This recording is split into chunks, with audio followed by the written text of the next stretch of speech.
திருக்குறள் கதை. குறள் 4. வேண்டுதல் வேண்டாமை. ஒரு அழகான கிராமத்துல முகிலன்னு ஒரு சின்ன பையன் இருந்தான்.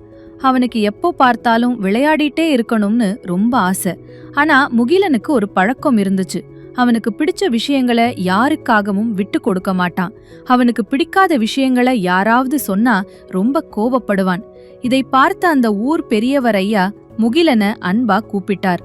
முகிலா, எனக்கு இது வேணும் இது வேண்டாம்னு எப்பவும் ஆசைப்பட்டும் வெறுத்துக்கிட்டும் இருந்தா நமக்கு கவலைகள் தான் மிஞ்சும் அப்படின்னு சொன்னார். அதிகமா ஆசைப்படுறதும் தப்பு, தேவையில்லாம வெறுக்கிறதும் தப்பு அப்படின்னு ஐயா சொன்னத முகிலன் யோசிச்சு பார்த்தான்.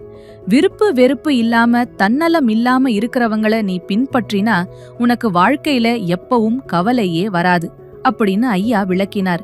கொஞ்ச நாள் கழிச்சு ஊர்ல பலத்த மழை பெய்ய ஆரம்பிச்சுது. அப்போ அங்க ஒரு குட்டி நாய் மழையில நனைஞ்சு நடுங்கிட்டு இருக்கிறத முகிலன் பார்த்தான். முதல்ல தயங்கின முகிலனுக்கு ஐயா சொன்ன வார்த்தைகள் ஞாபகம் வந்துச்சு. தன்னலம் பார்க்காம உடனே ஓடிப்போய் அந்த குட்டி நாய்க்கு குடை பிடிச்சான். மழை விட்டதும் முகிலன் தன்னோட விளையாட்டு பொருட்களையும் தின்பண்டங்களையும் மத்த குழந்தைகளோட சந்தோஷமா பகிர்ந்துகிட்டான். முகிலன் விருப்பு வெறுப்பு இல்லாம எல்லார்கிட்டையும் அன்பா பழகிறத பார்த்து ஐயா ரொம்ப சந்தோஷப்பட்டார்.